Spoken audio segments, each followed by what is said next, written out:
अस्सलाम वालेकुम dear students जी। बोल्ज़ानो इंटरमीडिएट वैल्यू थ्योरम, इसकी स्टेटमेंट क्या है? Let I be an interval and f from I to R be continuous on आई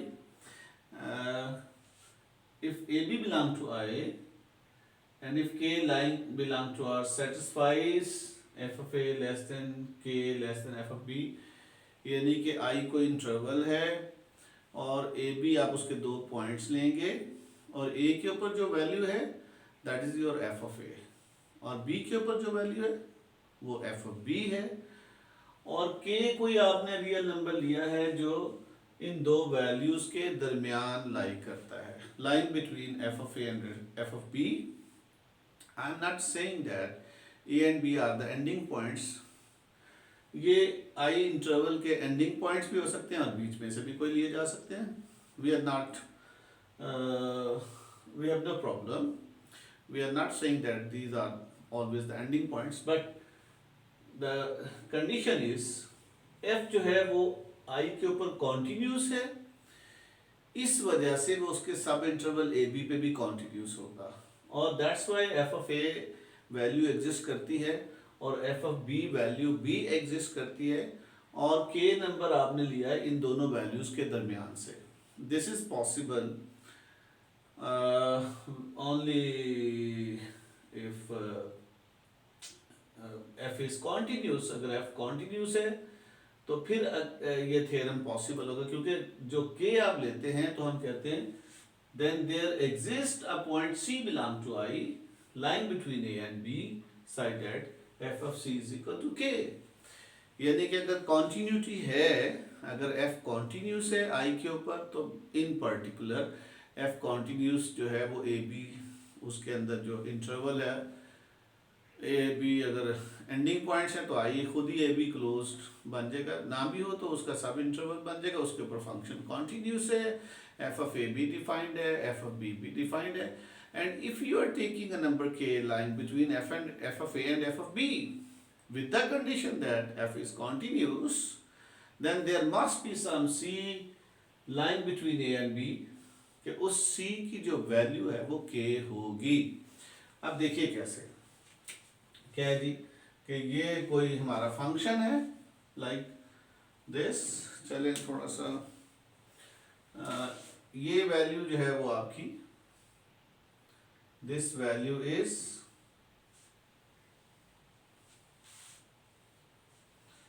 ये अगर a है एंड दिस वैल्यू से फंक्शन आगे भी जा रहा है, फंक्शन आगे भी है, इधर भी फंक्शन जो है वो लेट्स से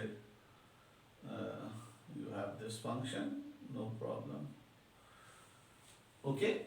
तो ये a है और ये this is your b, b के ऊपर भी है और a के ऊपर ये जो नंबर है this number is f of a, यानी कि ये जो लेंथ है this length is f of a, a के ऊपर ये लेंथ जो है this length is f of a। इसका अंदर ये जो पॉइंट है ये पॉइंट है a f of a। Similarly b के ऊपर ये जो लेंथ है this length is f of b and this point must be b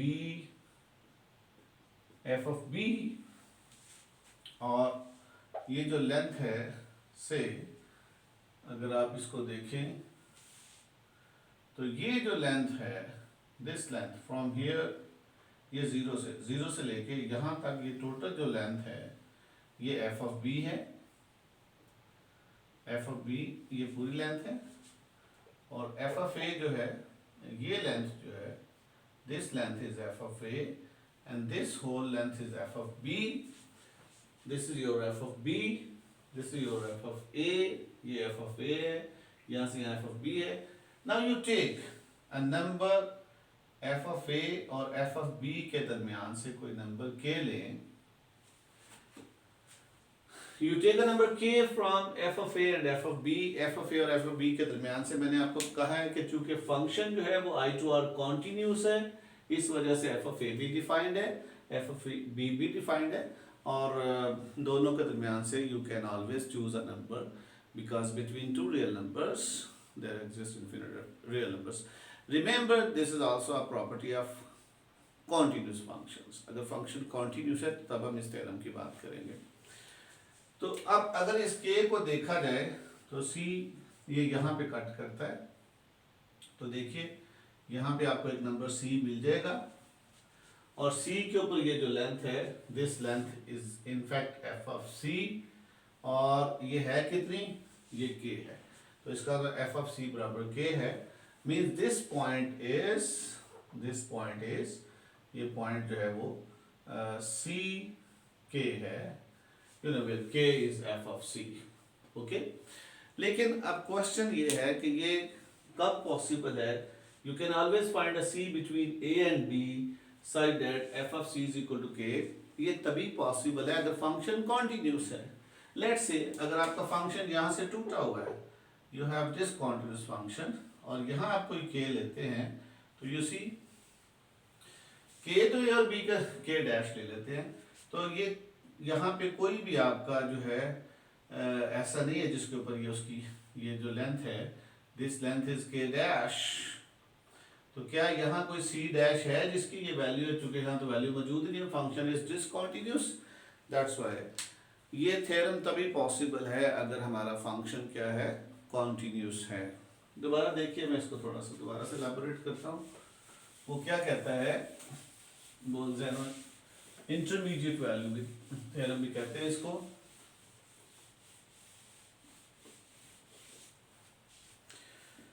दोबारा देखिए कि अगर आप f जो है फ्रॉम i टू r जो है वो कॉन्टिन्यूस है और a b belong to i है और k जो है बिलोंग टू r है, such that f of a less than k less than f of b, then there exists c belong to a b open interval such that f of c is equal to k।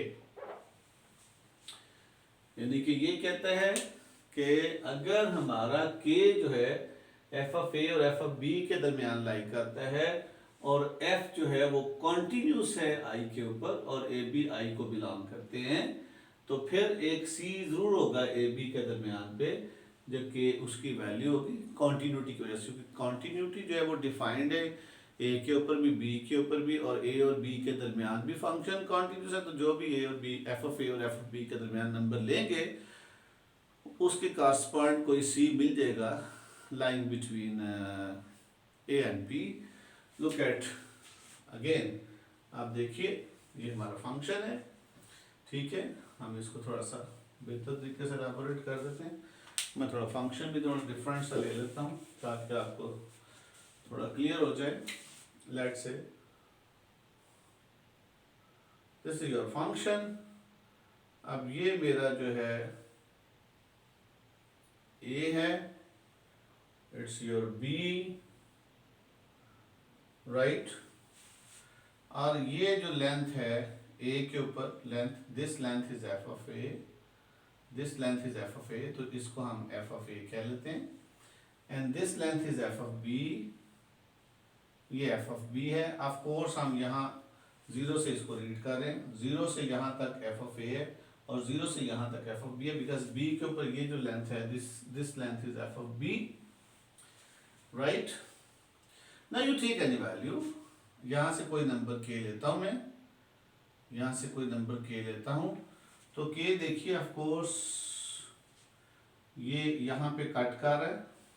तो अगर function continuous है, अगर function continuous है i के ऊपर, so because a b interval के ऊपर भी वो कॉन्टिन्यूस होगा, a के ऊपर भी डिफाइंड है, b के ऊपर भी डिफाइंड है, और इसके बीच में भी फंक्शन जो कि कॉन्टिन्यूस है, तो a और b के दरमियान तमाम नंबर्स पर डिफाइन है। इसका मतलब यहाँ पे आपको ये c लाजमी मिल जाएगा, एक c लाजमी मिलेगा कि ये जो वैल्यू है बेसिकली, ये k जो है बेसिकली f ऑफ c है।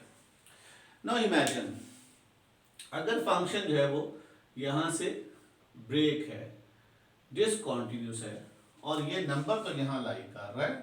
अगर मैं देखूं तो ये नंबर किसकी वैल्यू है, यहाँ पे फंक्शन जो है वो डिसकंटिन्यूअस है, नंबर तो है ये कोई ना कोई k dash, let's say this number is k dash, अब k डैश है तो देखेंगे किसकी वैल्यू है ये नंबर। यहाँ तो ये फंक्शन वैसे डिसकंटिन्यूस है, लिहाजा यहाँ कोई नंबर आपको अगर c डैश, अगर इसको मैं ले लूँ तो c डैश की वैल्यू ये नहीं है, क्योंकि यहाँ तो फंक्शन डिसकंटिन्यूस है। उसकी वैल्यू फर्ज करें यहाँ से एक ही पॉइंट से फंक्शन टूट के यहाँ चला जाता है, ठीक है, यूँ फिर यहाँ गया फिर यहाँ गया। अब इसको ऐसे समझिए कि फंक्शन जो है वो एक ही पॉइंट से ब्रेक करके यहाँ फिर यहाँ गया फिर यहाँ चला गया। सो एट दिस पॉइंट तो c के और c डैश के ऊपर जो वैल्यू है वो ये नहीं है, वो ये है, राइट।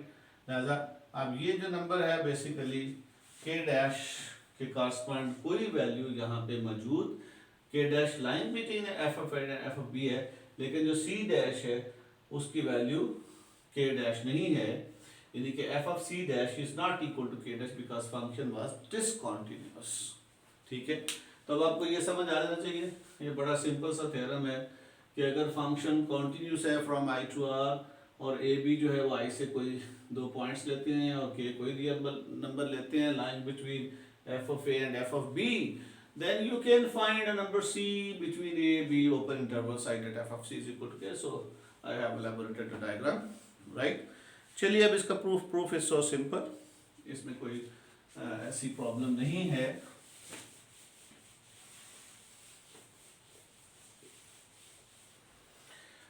और ये मैं आपको बता रहा हूँ कि ये इसलिए हो रहा है कि फंक्शन कॉन्टिन्यूस है।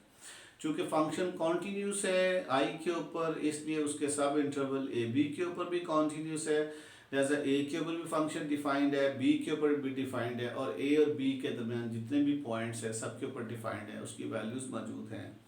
दैट्स वाई अगर f ऑफ a और f ऑफ b जो रेंज वैल्यूज़ हैं उनमें से कोई इनके दरमियान कोई नंबर k लेते हैं तो ऑफ कोर्स वो भी किसी न किसी c का इमेज होगा because of continuity where c must be line between a and b.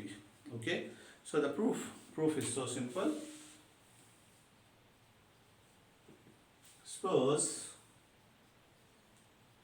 a is less than b, क्योंकि अभी हमें a b belong to I लिए, we are not sure कि a और b ending points हैं, a b से छोटा है या b a से छोटा है, तो हम दोनों केसेस को बारी बारी डिस्कस कर लेते हैं। ठीक है, सो डिफाइन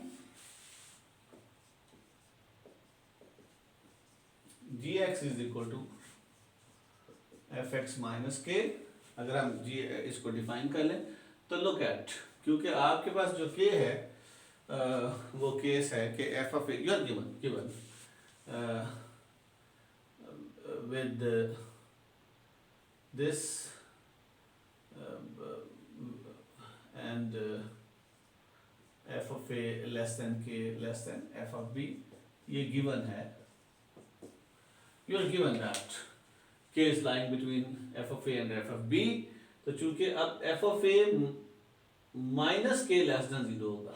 अगर यहाँ से आप देखें तो दो हैं, एक है f of a less than k है, this imply f of a minus k less then 0 होगा, और from here k is less than f of b है, यहाँ से ये होगा कि f of b minus k जो है वो ग्रेटर देन 0 होगा। So yes, g of a then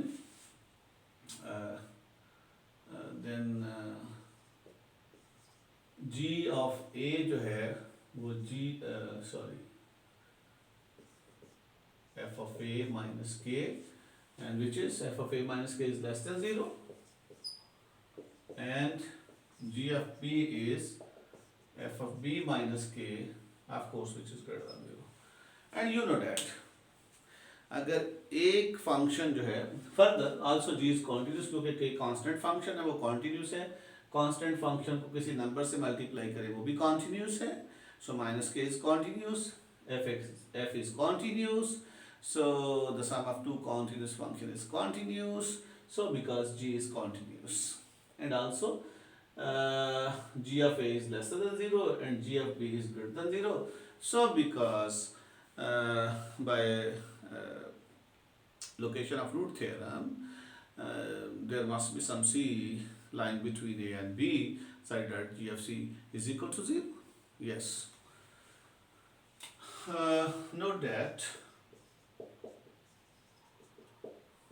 G is continuous as f is continuous and minus k is continuous as well.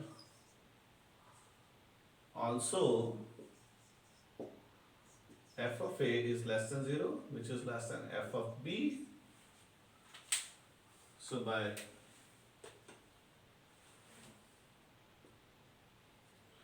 location of root theorem,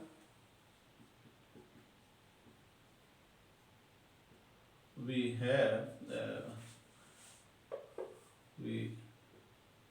must have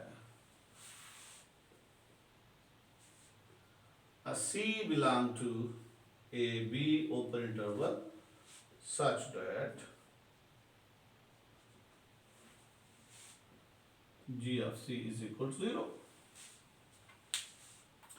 क्योंकि g continuous है, f continuous है, k constant है, constant function continuous होता है, उसको किसी scalar से -1 से मल्टीप्लाई करें कॉन्टिन्यूस है, and sum of two continuous function is continuous as well and difference is continuous as well, where g of a is less than 0 and g of b is greater than 0. Also sorry, g of a is less than 0 and g of b is. So by location of root theorem, we must have a number c belong to a b open interval such that g of c is equal to 0. Right? ये हम close भी कर सकते हैं, no problem, हमें तो ये कह सकते हैं, लेकिन it's better to take c between a and b. Okay, तो इसका मतलब क्या हुआ?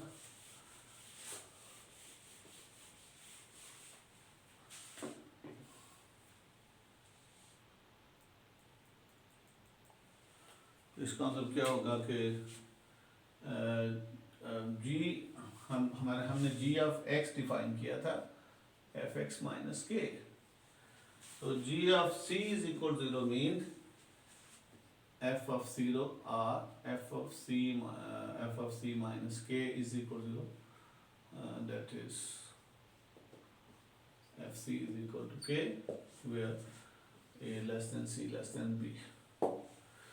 अब दूसरी शर्त यह है कि ये तो हमने कहा a लेस देन b है, और अगर a ग्रेटर देन b है तो फिर अब दूसरे वाला अज्यूम कर लें.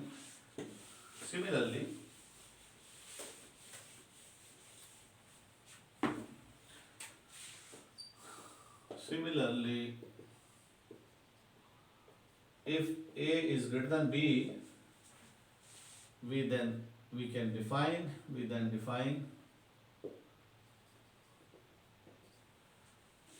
g of x is equal to k minus fx. पहले हमने fx minus k कहा था. Again you see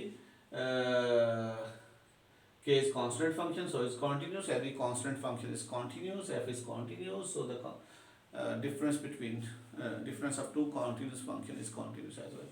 Hence g is continuous on I. So because on a b interval, also g of a क्या होगा जी? k minus f of a, और आपने ये कहा था कि चूँकि f of a less than k less than f of b था, तो इसका मतलब था f of a minus k जो है वो लेस देन 0 था, और k minus f of a जो है वो ग्रेटर देन 0 था. Similarly this is greater than 0. And चूँकि यहाँ देखें कि एक हमें ए बी को ओपन रखने का ये भी फ़ायदा है कि ए के ऊपर हमारी जो वैल्यू है वो ग्रेटर देन 0 है, और यहाँ से आप ये भी एज्यूम कर सकते हैं कि ए के ऊपर चूँकि वैल्यू ग्रेटर देन 0 है तो ए के ऊपर रूट नहीं हो सकता. राइट? चूँकि रूट जिस पे है, जो सी पे चूँकि रूट लेके आना है, इस वजह से सी को ए बी ओपन इंटरवल में लेके आए हैं, क्योंकि ये तो हमने पहले ही कह दिया कि ए पे जो है फंक्शन पॉजिटिव है, इस वजह से गो के लोकेशन ऑफ रूट थ्योरम में आप ए बी को क्लोज कर सकते हैं, लेकिन हेयर आप नहीं कर सकते क्योंकि सी जो है वो रूट, उसके ऊपर रूट है और रूट जो है वो ये ए और बी नहीं हो सकता क्योंकि आपने कह दिया कि g of a greater than 0। That's why c is lying strictly between a and b open interval, right. And g of b is equal to, that is your k minus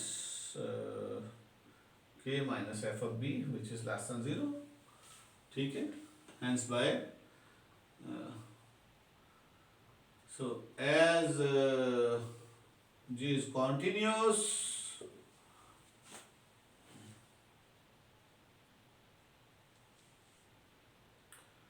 G is continuous on I as well.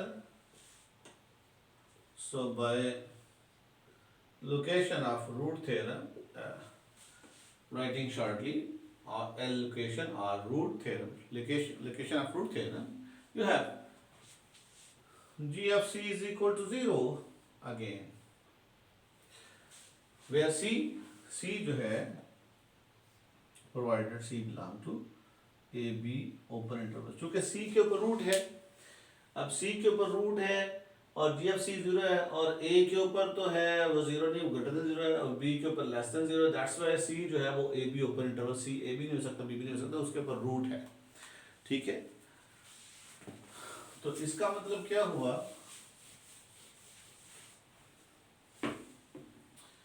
और इसका अंदर हम k minus f of c is equal to 0 और f of c is equal to k. So thus in either case we have proved this theorem कि अगर हमारे पास function continuous है किसी इंटरवल i के ऊपर और ए बी उसके दो पॉइंट्स हैं और इस तरह से कि ऑफ कोर्स चूँकि ए बी उसके पॉइंट्स हैं तो f of a b defined है due to continuity, f of b भी डिफाइंड है और ए और बी के दरमियान जो पीस है, जो फंक्शन डिफाइंड है वो भी ऑफ कोर्स कॉन्टिन्यूस है। तो in this case if you take some number k lying between the values f of a and f of b, due to continuity there must be some c belong to open interval a b such that f of c is equal to k. Okay, this is called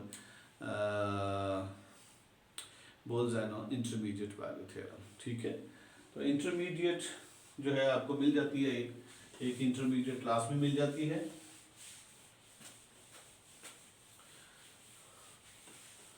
अच्छा, intermediate value theorem ये भी आपको message देती है कि देखिए ये इस तरह से इंटरमीडिएट, ये हमें ये भी मैसेज देता है अगर तो ये हमारे पास यहाँ से फंक्शन ब्रेक होता ए और बी के ऊपर, ए और बी के ऊपर फंक्शन ब्रेक हो जाता तो फिर इस नंबर के कॉरस्पॉन्ड ये जो नंबर है कोई वैल्यू आपको ना मिलती, ठीक है। ये नंबर क्या है, ये नंबर अगर के ये होता तो फिर के किसका आंसर है, यहाँ तो हमारे पास नंबर है, फंक्शन अवेलेबल ही नहीं है, फंक्शन लेट से यहाँ चला गया है, ठीक है। तो इसका मतलब ये नंबर जो है जो के है, ये जो length, this length is k, तो you are not finding an number c for which f of c is equal to k. तो इसका मतलब ये जब हम थ्योरम अप्लाई करेंगे तो हमारा फंक्शन होगा कॉन्टिन्यूस। अगर हमारा फंक्शन कॉन्टिन्यूस है तो बोल्ज़नो ये मैसेज देता है कि you can draw your graph of that continuous function without lifting off your pencil from the paper, ठीक है, without lifting your pencil off the paper. Yes, this is right. इसका मतलब क्या हुआ, what I am saying, हम ये कह रहे हैं कि अगर फंक्शन टूटा होता, ब्रेक होती, तो आप ग्राफ यूं ड्रॉ करते, फिर आपको इसको ड्रॉ करने के लिए बॉल पॉइंट को उठाना पड़ता, फिर आप ये वाला हिस्सा ड्रॉ करते हैं। But if your function is continuous you can draw like this without lifting of your pencil from the paper. So this is the most simplest definition of a continuous function. If you want to explain to a non-mathematician that what do you mean by a continuous function? So a function is continuous if you can draw its graph without lifting off your pencil from the paper.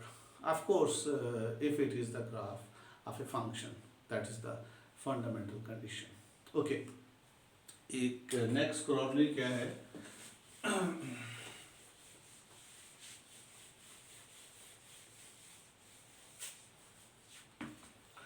Corollary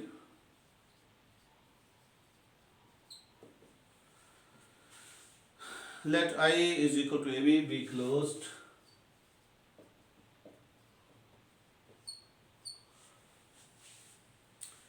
be a closed bounded interval and f from I to R be continuous on I, closed and bounded interval,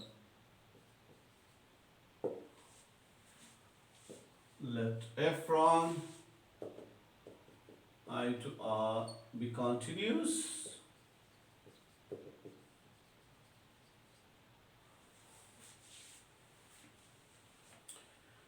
if k belong to R is any number satisfying,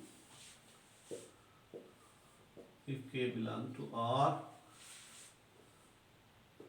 is any number satisfying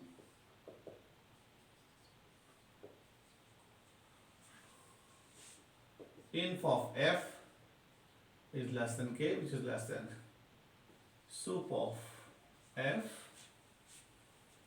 and you can choose less or equal to, then there exists a number c belong to I, then again there exists a number c belong to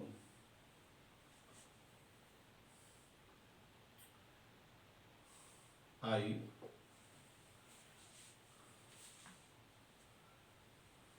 such that f of c is equal to k,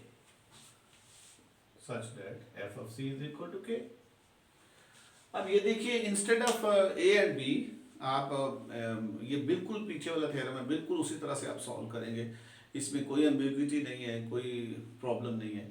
थोड़ा सा हम इसकी base बना लेते हैं कि वहाँ पे हमने ए और बी की बात की थी, यहाँ जो के है वो एफ ऑफ ए और एफ ऑफ बी के दरमियान था, लेकिन यहाँ पे वो इन्फ और सूप के दरमियान है। इसका मतलब उसका जो मैक्सिमम लेंथ वाला इंटरवल है वो आप चूज कर रहे हैं। इसका मतलब के सिलेक्शन के चांसेस बढ़ गए हैं। ओके, क्या मैं कहना चाहता हूँ, देखिए कि लेट्स से इस your function is like this. इसका मतलब ये हुआ कि अगर आप देखें तो ये आपका जो है इट्स योर स्मॉलेस्ट नंबर, ये है हमारा ऑफ कोर्स ये what is this is the inf, अगर सारी वैल्यूज की बात की जाए इन्फिमम फंक्शन का, जिसको आप अगर आप पॉइंट शामिल हैं तो उसको हम मिनिमम वैल्यू कहते थे, अगर मेंबर बन जाते हैं, और सुप्रीमम जो है वो मैक्सिमम वैल्यू बन जाती है अगर वो पॉइंट जो है वो शामिल है रेंज के अंदर, and it's your maximum, this is your maximum. ये बी है और से ये ए है, ये ए है और ये बी है, और ये हमारा जो है वो देखिए दिस नंबर। अब ये हमारा क्या है, इन्फ है ऑफ एफ, इन्फ ऑफ एफ, और ये सूप ऑफ एफ है, यानी कि फंक्शन की जितनी भी वैल्यूज आती हैं उन तमाम वैल्यूज का एक सेट बना लिया जाए, और उस सेट का जो इन्फिमम है वो दिस नंबर है और सुप्रीमम दिस। आप ये देखिए, अगर यानी कि ये नंबर जो है ऑफ कोर्स इन्फिमम है तो कोई ना कोई हमारा एक्स स्टार तो होगा जिसके ऊपर ये वैल्यू होगी, और सुप्रीमम है ऑफ कोर्स कोई ना कोई हमारा एक्स स्टार तो होगा जिसके ऊपर हमने आपको मिनिमम मैक्सिमम थ्योरम में ये रिजल्ट प्रूव करवाया था कि अगर इन्फिमम है तो कोई वैल्यू एक्स स्टार जरूर होती है ड्यू टू कॉन्टिन्यूटी जिसकी ये वैल्यू होती है। इस तरह से एक्स स्टार अगर ये इंटरवल के अंदर शामिल हैं, अगर ये एंडिंग पॉइंट है तो फिर ए ही ऑफ कोर्स मतलब ये मैक्सिमम है या ये मिनिमम है, तो well and good, no problem. हम जनरलाइज केस की बात कर रहे हैं, ज़रूरी नहीं कि एंडिंग पॉइंट पे के ऊपर आपकी मैक्सिमम और मिनिमम वैल्यूज एग्जिस्ट करती हों, ठीक है। तो इसका मतलब क्या है कि अगर infimum of f of I, यानी कि एफ ऑफ आई आप एफ कह लें या एफ ऑफ आई कह लें, one is the same thing, and sup of f of I क्या करें, हमारा के जो है line between inf of f of I, यानी कि यहाँ जनरल है, तो इसका अंदर के जो है वो इन्फ की वैल्यू भी हो सकती है और के सूप की वैल्यू भी हो सकती है, और के लाइन बिटवीन देम कोई नंबर भी हो सकता है। ऑफ कोर्स अगर फंक्शन कॉन्टिन्यूस है तो हमने मिन मैक्स थ्योरम से कहा था कि कोई नंबर एक्स स्टार होगा जिसपे इन्फ आएगा और कोई नंबर एक्स स्टार ऊपर सुपरस्क्रिप्ट में और ये सबस्क्रिप्ट में जिसके ऊपर वैल्यू जाए। So this value is actually आपने देखा कि हमारे इस फंक्शन के लिए मैक्सिमम वैल्यू है और हमारे फंक्शन के लिए मिनिमम वैल्यू है। तो इसी थ्योरम को जब आप टर्न करेंगे तो आप ये इसको यूं भी लिख सकते हैं कि basically f of x star lesser equal to k lesser equal to f of x star, ये हमारा बन गया कि k line between this interval, then there exist a c belong to I such that f of c is equal to k। तो अब जब आपके पास ये आ गया तो यहाँ जब k कोई नंबर लेते हैं इन दो के दरमियान, यू सी देखें यहाँ भी आ गया, ये भी वो नंबर हो सकता है, एक से ज्यादा भी, at least one, there exist a number, बल्कि आ नंबर भी एटलीस्ट वन भी हो सकता है, क्योंकि आप देखिए इसमें मेरे पास ऐसा ग्राफ है, मैंने दो नंबर आपको दिखा दिए, नो प्रॉब्लम। तो ये नंबर जो है दिस नंबर c, और ये c ये नंबर भी हो सकता है, और c के ऊपर जो वैल्यू है this value f of c is equal to k, no problem, right. तो अब आपका ये वही आ गया f of a lesser equal to k lesser equal to f of b, then there exist a c। तो आप उसी अंदाज से इसको डिफाइन कीजिए, आप gx को डिफाइन कर लें fx माइनस k, फिर x स्टार के ऊपर वैल्यू निकालिए, फिर x स्टार के ऊपर निकालिए, और फिर बोल्ज़नो थ्योरम लगाते हुए या वही उसी तरह से लोकेशन ऑफ रूट थ्योरम लगाने से आप यहाँ पे पहुँच जाएंगे। So no problem, there is no problem at all, okay.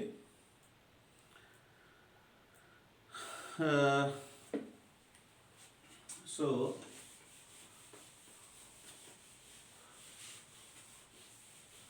proof is so simple. Proof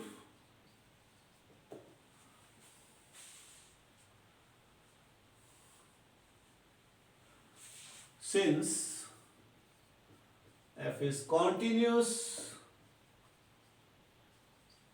on I, so by maximum minimum theorem we can find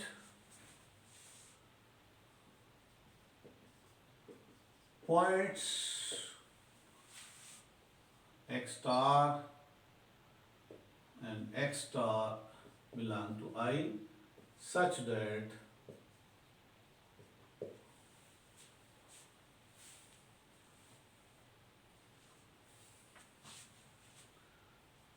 inf of f of I is equal to, in fact, f of x star and sup of f of I is equal to f of x star. In this case we have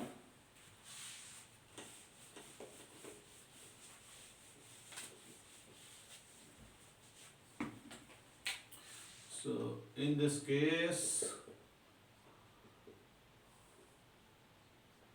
we have inf of f of I which is equal to fx star less or equal to k less or equal to sup of f of I which is equal to of course x star or fx star less or equal to k less or equal to f of x star. Okay ये देखिए f x star less to less f x star. इसका मतलब ये हुआ कि यहाँ पे आप अप्लाई कर दें बाय बोल्ज़ानो थ्योरम। अगर k lying between f of x star होगा तो there must be some c lying between x star to x star. अब वो एंडिंग पॉइंट भी हो सकते हैं, चूंकि क्लोज इंटरवल की बात कर ली, उनको शामिल कर लिया हमने। तो side that f of c is equal to then by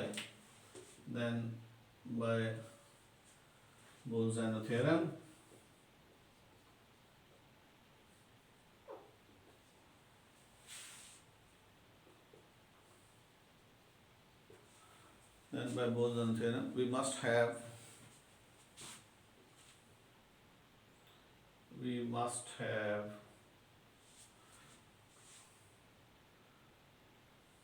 at least one C belong to X star। अब आप क्लोज भी शामिल कर सकते हैं क्योंकि यहाँ आपने एंडिंग पॉइंट को शामिल कर लिया। सच that f of c is equal to k। This complete the proof. इसमें और पहले वाले में कोई फर्क नहीं है, अब यहाँ बिल्कुल उसी तरह से आप कर सकते हैं, राइट। तो ये चूंकि बार्टल ने एक इनइक्वालिटी शामिल की थी और इन जनरल जो है चूंकि सुप्रीमम का सेट को बिलोंग करना जरूरी नहीं है, तो इन जनरल अगर आप इनइक्वालिटी हटाएंगे तो फिर आप यहाँ भी सी जो है वो ओपन इंटरवल में लेके आएंगे तो नो प्रॉब्लम। चूंकि कॉन्टिन्यूटी है और वो ये गारंटी नहीं है कि सुप्रीमम और इन्फीमम जो है एंडिंग पॉइंट्स हैं। अगर आपको ये गारंटी हो जाती है कि सुप्रीमम और इन्फीमम एंडिंग पॉइंट्स हैं, ठीक है, तो तब भी हमें कोई प्रॉब्लम नहीं है। अगर बीच में भी आ जाता है तो वो आपका रेंज जो है उसको एक्सपेंड कर रहा है। तो यहाँ से आप एक और रिजल्ट बना सकते हैं, दैट इज सो सिंपल कि जो हमारा जो रेंज सेट है इन दिस, अगर कॉन्टिन्यूटी है हमारे फंक्शन कॉन्टिन्यूस है on a closed and bounded interval I, तो फिर उसका जो रेंज सेट होता है वो भी क्लोज्ड एंड बाउंडेड होगा। That is so simple. इस रिजल्ट को भी हम देख सकते हैं। देखिए वो क्या है। Next theorem is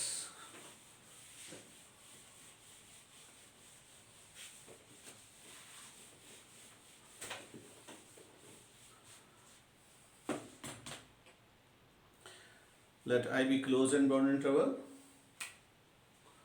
Theorem, let I be a closed and bounded interval, closed and bounded interval, and f from I to R be continuous,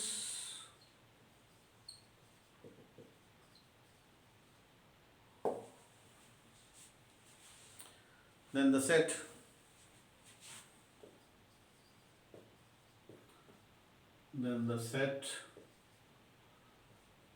f of x belong to I is closed and bounded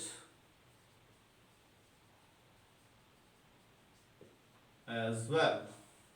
हम ये भी कह सकते हैं कि continuity maps a closed and bounded onto a closed and bounded interval, यानी कि continuity जो है closed and bounded interval को closed and bounded interval पे मैप करती है, ठीक है। You can also say this।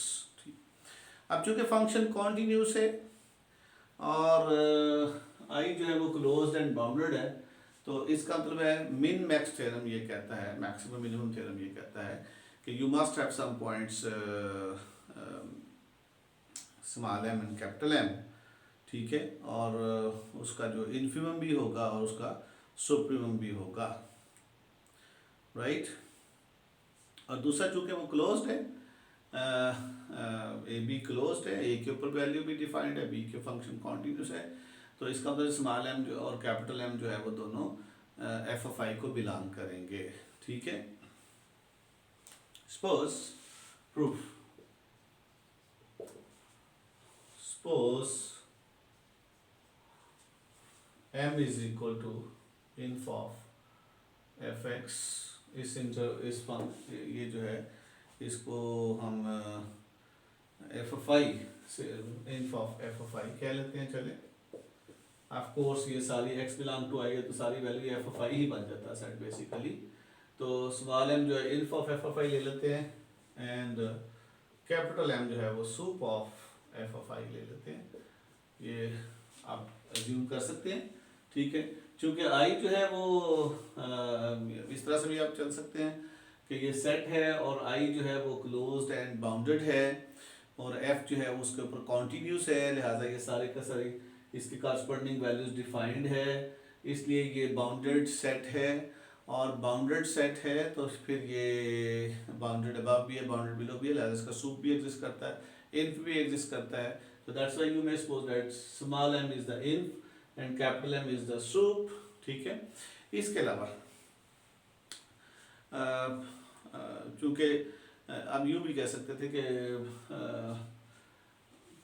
क्योंकि ये कॉन्टिन्यूस है, लिहाजा मिनिमम मैक्सिमम थ्योरम ये कहता है, अब ये क्लोज्ड एंड बाउंडेड है, मिनिमम मैक्सिमम थ्योरम ये कहता है कि इसका जो स्मॉल m है वो भी एफ ऑफ आई को बिलोंग करेगा, और कैपिटल M जो है वो भी एफ ऑफ आई को बिलोंग करेगा। So you means that you must have some number c and c dash such that small m is equal to some f of c and capital M is equal to some f of c dash, where c and c dash are the members of capital I. This is what I am saying, okay. Also by maximum minimum theorem, also by maximum minimum theorem, it is evident that small m and capital M belong to f of I. ये बात बहुत clear है, ठीक है। ये देखिए कि minimax क्या कहता है, मिनिमैक्स ये कहता है कि अगर फंक्शन कॉन्टिन्यूस है किसी क्लोज एंड बाउंडेड इंटरवल पे, तो आई के अंदर कोई पॉइंट्स होंगे दो, ठीक है। कौन से? एक x स्टार होगा, एक x स्टार होगा, कि इसके ऊपर जो वैल्यू है वो स्मॉल m होगी और इसके ऊपर वैल्यू जो है वो कैपिटल M होगी। चूंकि ये भी दो नंबर्स की वैल्यू हैं और f of I in fact the set of values corresponding to all x, that's why ये दो जो वैल्यूज हैं स्मॉल m और कैपिटल M ये भी इस सेट को बिलोंग करती हैं। So you have no problem, okay, we have no problem. इस वजह से हमने कहा कि ये मैक्सिमम थ्योरम इसलिए लग रहा है क्योंकि फंक्शन कॉन्टिन्यूस है। फंक्शन क्या है? आई क्लोज एंड बाउंडेड है और फंक्शन जो है वो कॉन्टिन्यूस है, लिहाजा मिनिमम मैक्सिमम की जो कंडीशंस हैं वो सेटिस्फाइड हैं। That's why you can apply the minimum theorem. Maximum minimum theorem means that you can have some numbers x star and x star such that small m is the value at this number and capital M is the value at this number. Since these are also the values for some numbers with number belong to I, so these values must be in this set because this is the set of all values. Okay? इसके अलावा इसका मतलब क्या हुआ? If k is any number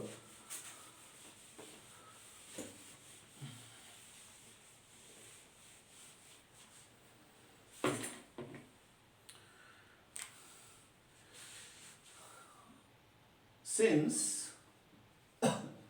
mm is the largest interval in the set f of x where x belong to I, जारी बात है ये सबसे छोटी वैल्यू है, ये सबसे बड़ी वैल्यू है, तो इससे जो इंटरवल बनेगा वो सबसे बड़ा जो है इंटरवल बनेगा। तो इसका मतलब ये सेट जो है वो इसकी बाकी सारी की सारी वैल्यू जो है इसके अंदर कंटेंट होंगी, ठीक है, in the set. So it is trivial that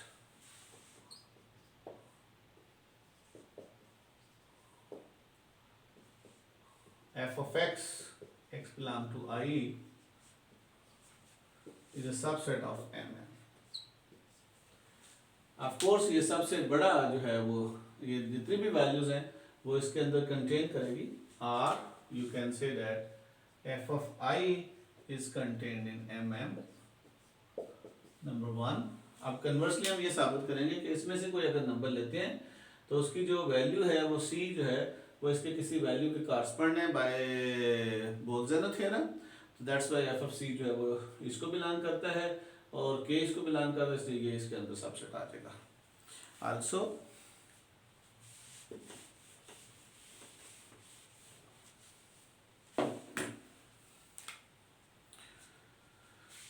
now if k belong to mm, अगर k कोई भी आप नंबर ले लेते हैं यहाँ से, तो इसका मतलब क्या है, अभी पिछली जो क्रॉलरी आपने पढ़ी है उसमें ये था कि अगर हमारा n के दरमियान k less equal to sup है तो फिर there exist c belong to i है such that f of c is equal to k होगा, right. Then there must be क्या होगा जी,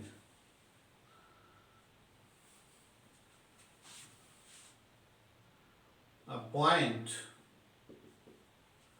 c belong to I such that k is equal to f of c, but f of c belong to I, so this implies k belong to I, and since k was arbitrary, so this interval is contained in this interval, and since k was arbitrary, so mm is contained in I. Number two, so by 1 and 2 we have I is equal to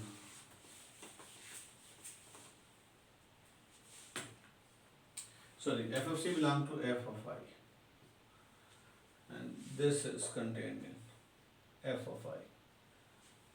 f of I is contained in this, right? f of c belong to f of I है, इसका मतलब k belong to f of I है, this implies k belong to f of I. इसके आपने लिया इस interval में से था, चला गया f of I में और k आर्बिट्रेरी था, इसका मतलब ये इंटरवल इसके अंदर आ गया। So by 1 and 2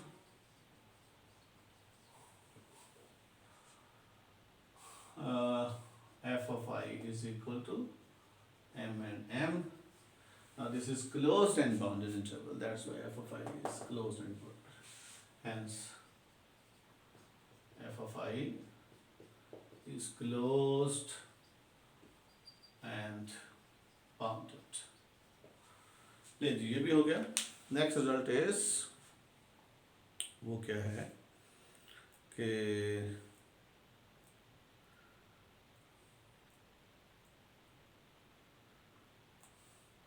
और ये मैंने पहले भी आपसे कहा है कि ये बात ज़रूरी नहीं है कि हमारा जो स्मॉल m जो है वो और कैपिटल M जो है वो एंडिंग पॉइंट्स हों। This is not the case, हमने इसकी बात नहीं की, और इसको आप ज़रा बात भी ज़हन में रखिए।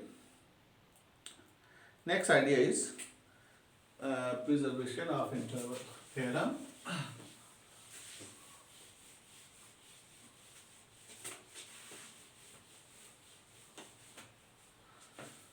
This is preservation of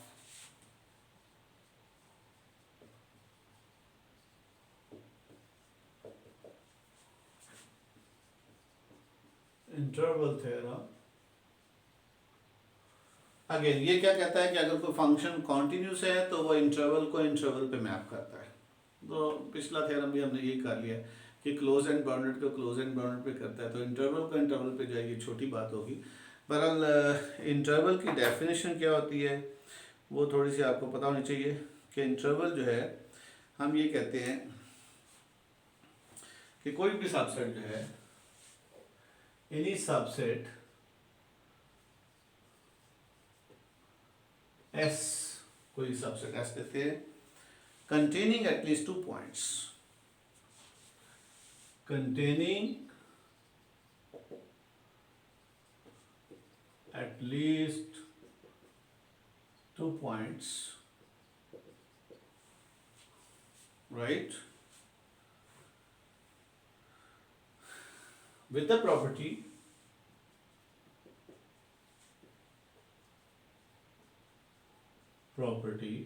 if x y belong to S, then with x less than y, then x y is a subset of S, implies then S is an interval. लोग पहले इंटरवल की definition देख ली। Interval की definition क्या है कि कोई भी सबसेट लेते हैं, subset of R, any subset of R, of course any subset S of real numbers containing 2 points, any subset of R of course S containing at least 2 points with the property, अगर x y जो है belong to S है with x less than y, अगर दो number आप S से लेते हैं और एक्स लेस देन वाई है, तो फिर ये जो एक्स वाई इंटरवल है वो पूरे का पूरा सबसेट ऑफ एस है। ये क्या मतलब हुआ कि अगर आपने दो नंबर लिए एक्स और वाई, ठीक है, इस इंटरवल, इसको आप इंटरवल कहना चाहते हैं, इसको एस को, तो एस में से दो नंबर लें, एक दूसरे से छोटा है, एक्स लेस देन वाई, तो अगर इसको इंटरवल बनाया जाए तो ये सारे का सारा यानी कि एक्स वाई जो है वो सबसेट ऑफ एस है, यानी कि यहाँ से कुछ आप छोड़ नहीं सकते, you can never leave even a single point. अब चूंकि एक्स और वाई आर्बिट्ररी है तो आप ये एक्स ले लें, एक्स डैश, और यहाँ वाई डैश ले लें, राइट, तो ये वाला भी इंटरवल जो है, ये वाला इंटरवल जो है वो एस का सबसेट हो जाए, यानी कि एक्स डैश वाई डैश वो subset of S, and this is happening everywhere. यहाँ मतलब आप इसको सेट को एस कह रहे हैं, एक यहाँ से पॉइंट ले लें x और एक यहाँ से पॉइंट ले लें y, तो ये जो x y इंटरवल बनाए ये सबसेट ऑफ s हो, तो हम s को इंटरवल कहते हैं। इसका सादा सा मतलब ये है कि इंटरवल उस सबसेट को कहेंगे कि उसमें से दो पॉइंट लें तो उनके दरमियान जितने भी पॉइंट्स हैं वो भी उसी के अंदर मौजूद रहें, यानी कि x और y, पहले आप x और y लिए, फिर इनके दरमियान जितने भी पॉइंट्स हैं सबको शामिल कर लिया, तो ये एक क्लोज इंटरवल आपने बना लिया, तो वो भी इसी का सबसेट है, तो फिर S को हम इंटरवल कहते हैं। Whenever you want to show that a set is an interval, you need to show, take 2 points x, y belong to S with x less than y and show that this closed interval is a subset of S. It's so simple. If you can do this, then you can claim that capital S is an interval. So shortly I can say that a set S is said to be an interval if it is a subset of R containing at least 2 points such that any element lying between any of its two elements is again an element of that set. It's so simple, because when you are taking x and y and you take any number from here, it should be an element of this. So a subset of real number is called an interval if it contains at least two numbers such that any number lying between these two is also an element of this number, right? Is an element of that set. So what I am saying, listen again. A capital set S is said to be an interval if it contains at least 2 points such that any number lying between any of its two elements is again an element of that set. See, or equivalently, you can say that if xy belong to S with x less than y, then this interval is a subset of S. if this is happening for corresponding to all xy belong to S, then we say that S is an interval. So shortly speaking, I am saying like set of non-zero real numbers is not an interval. Set of non-zero real number, क्योंकि non-zero real number में यहाँ पे -1 भी है, यहाँ पे 1 भी है, लेकिन जीरो जो है वो शामिल नहीं है. जीरो भी है लेकिन हम non-zero real number, अगर कैपिटल S को मैं R-0 कहूँ तो फिर हम कहेंगे capital S is not an interval, क्योंकि हमने कहा था कि अगर कोई दो नंबर लेते हैं तो फिर उनके दरमियान जितने नंबर वो भी इसके एलिमेंट्स बने, लेकिन जीरो तो शामिल ही नहीं है. हमने तो पहले से ये बात कर दी कि set of non zero real numbers. So this is not an interval. R-0 is not an interval. Okay, तो चलिए now with this understanding we can discuss preservation of interval theorem. So what is the statement?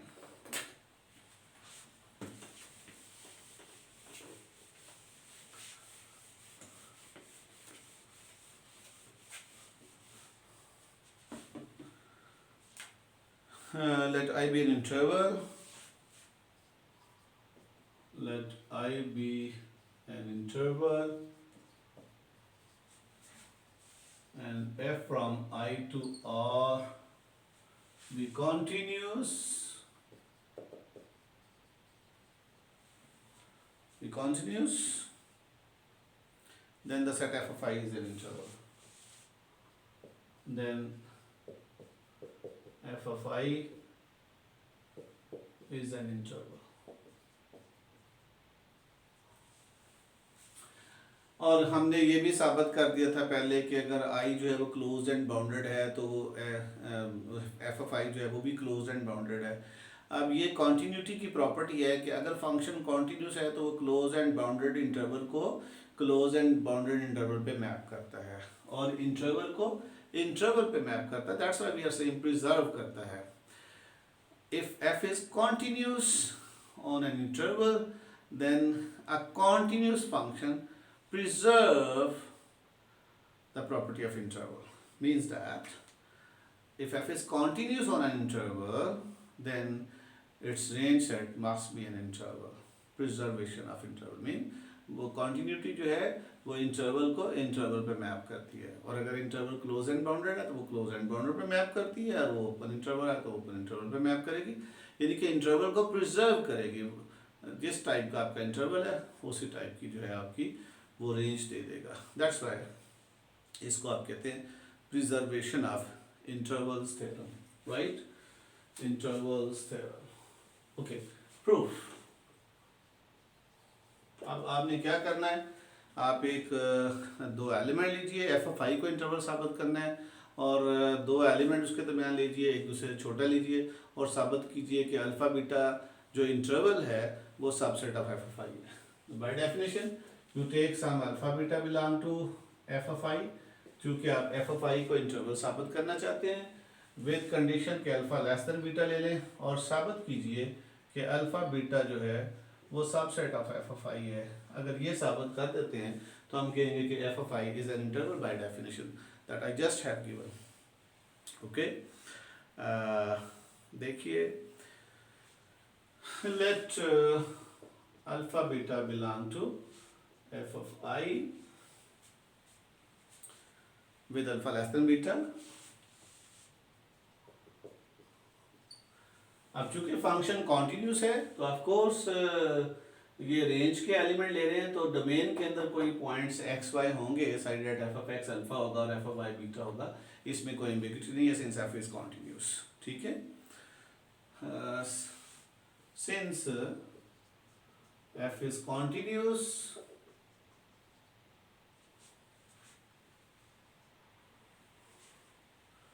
ना भी अभी continuity की guarantee ना भी कहें, चूंकि वो रेंज से एलिमेंट ले रहे हैं, इतना कहने से कहा अल्फा बीटा चूंकि रेंज से ले रहे हैं तो ऑफ कोर्स कोई ना कोई डोमेन के मेंबर्स हैं जिनके ये इमेजेस हैं, तो अभी कंटिन्यूटी का रेफरेंस ना मिले तभी बात सही है. then there must be AB belong to I such that f of A is equal to alpha and f of b is equal to beta.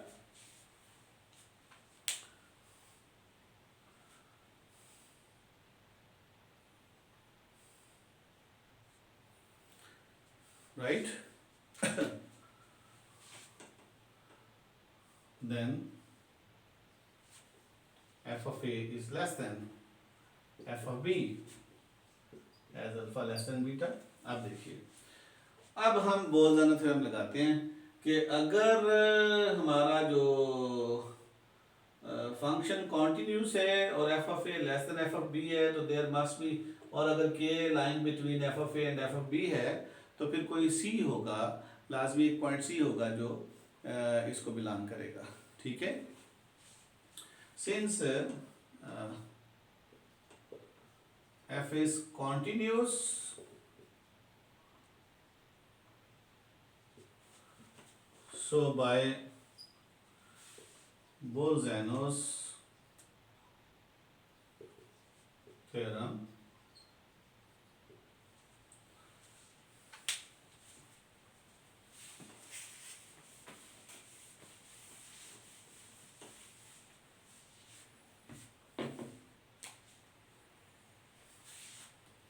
if k belong to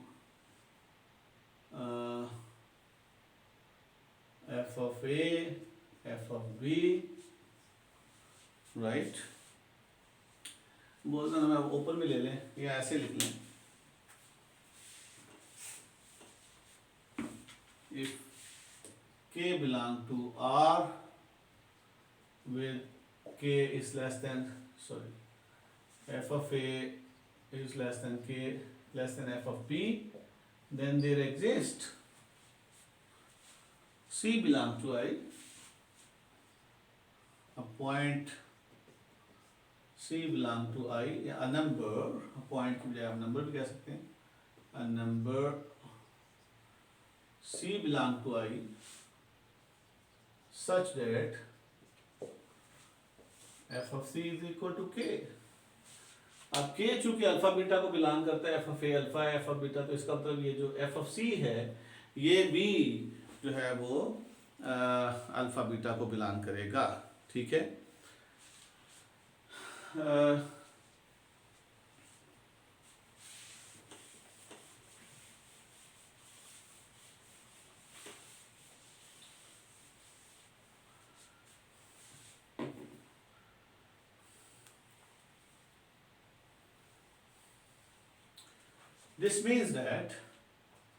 this means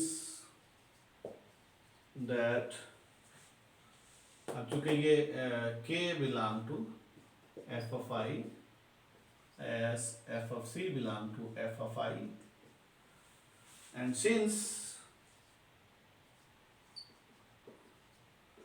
k was arbitrary,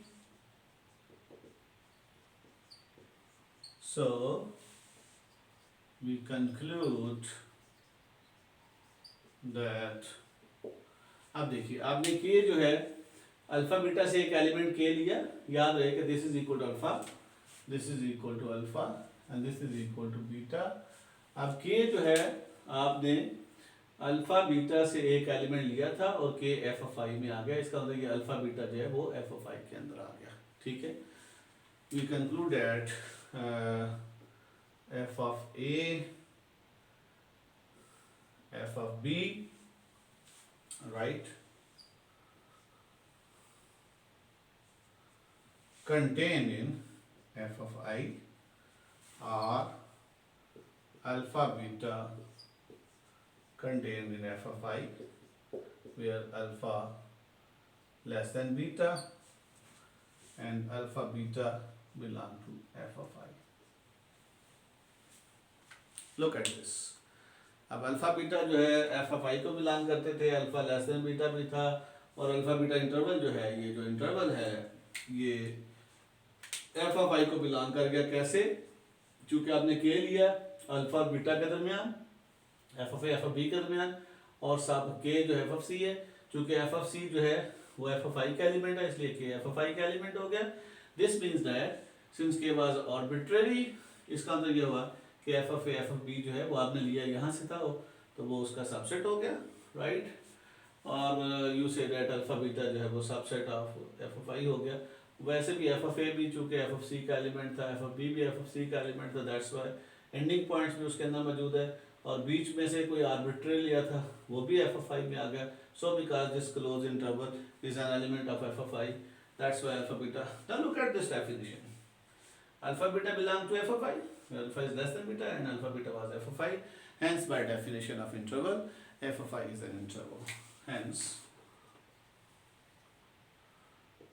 by definition of interval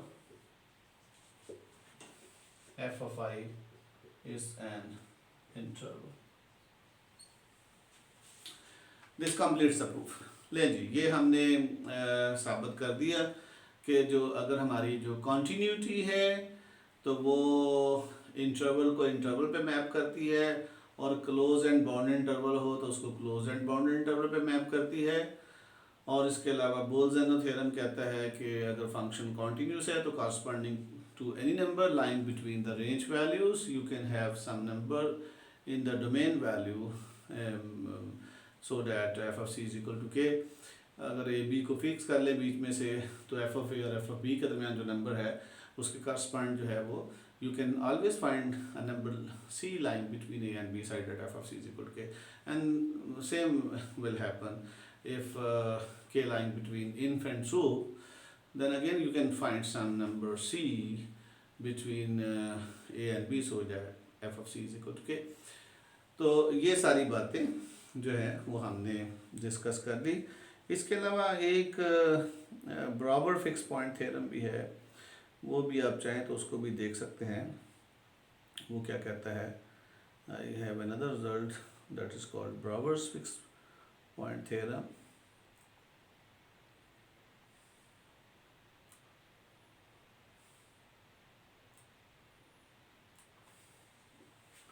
Okay, the last result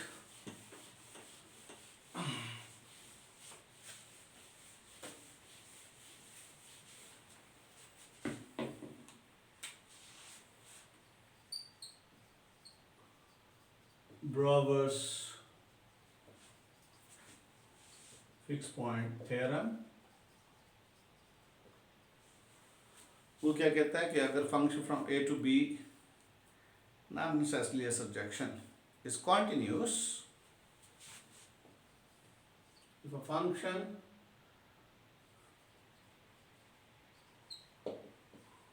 f from ab to ab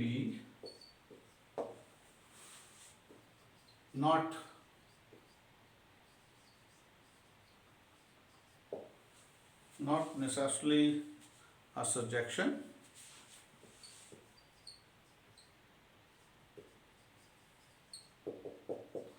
is continuous,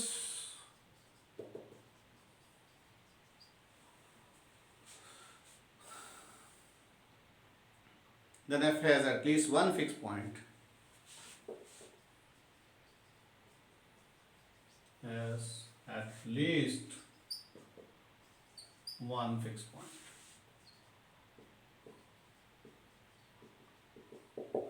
अच्छा, fix point क्या होता है? अगर f x is equal to x आ जाए तो x को x पे ही मैप कर रहे हैं तो एक्स को हम फिक्स पॉइंट कहते हैं मैथमेटिक्स में। अगर f x is equal to x है, जैसे y is equal to x की लाइन जो है वो सारे के सारे पॉइंट्स फिक्स्ड हैं। Y is equal to x, उसमें जब 1 का आंसर 1 है, 2 का 2 है, 3 का 3 है, all are the fix points, right. So f x is equal to x. Now he is saying surjection होना ज़रूरी नहीं है, हमने ये नहीं कहा। तो जो भी आपका इंटरवल है, ठीक है, अगर वो ए बी से ए बी जो है वो कॉन्टीन्यूस है तो फिर कम से कम एक पॉइंट ऐसा ज़रूर होगा, कम से कम एक पॉइंट ऐसा ज़रूर होगा जहाँ फंक्शन जो है वो लाइक दिस। अगर आप देखें, say this is your a, this is your a, and this is your b, and this is your b. Almost मैंने एक जैसा बनाया, ए टू बी फंक्शन हमने बनाना है, राइट। और ज़रूरी नहीं ऑन टू हो। ऑन टू का मतलब है कि ऑन टू क्या होता है, if corresponding to every range value you has at least one preimage in the domain, तो कम से कम एक प्री इमेज हो तो हम कहते हैं फंक्शन ऑन टू है, यानी कि रेंज जो है वो पूरा का पूरा जो है ए बी इंटरवल हो जाए, राइट।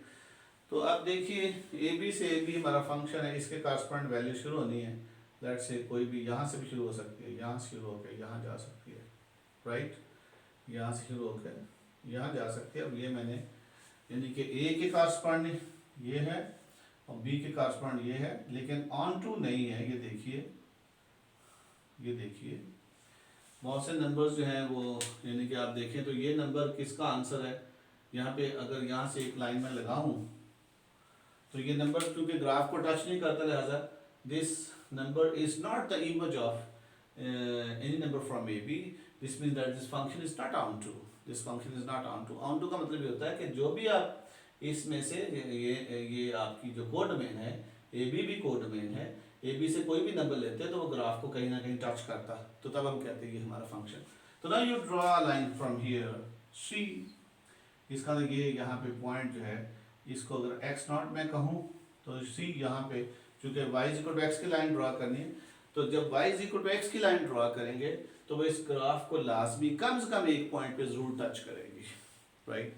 ये है, तो इसका मतलब यहाँ पे जो एफ एक्स नॉट जो है वो एक्स नॉट है।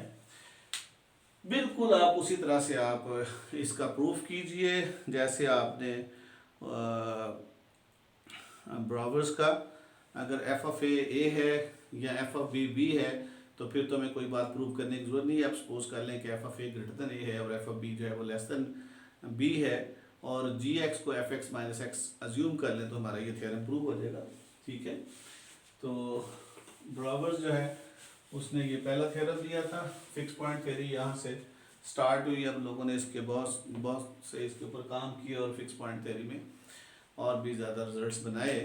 तो they have started right from here Brouwer's fix point theorem. Okay, तो इसमें क्या करना है, if f of a is equal to a or f of b is equal to b, nothing, we are done. So assume f of a जो है वो less than a है and f of b जो है वो greater then b है। तो define कर लें जी आप, g of x is equal to fx minus x। So simple, the rest of the proof is same।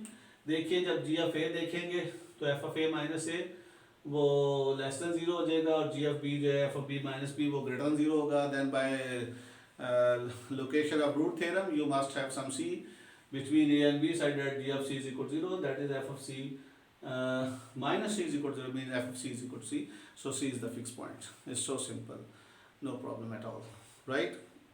ले जी, आज इतना ही काफ़ी है। आप इसको अच्छे तरीके से लेक्चर को देखिए, रिवाइज कीजिए, and if you are finding any problem you can write to me. Okay, thank you very much, अल्लाह हाफिज़।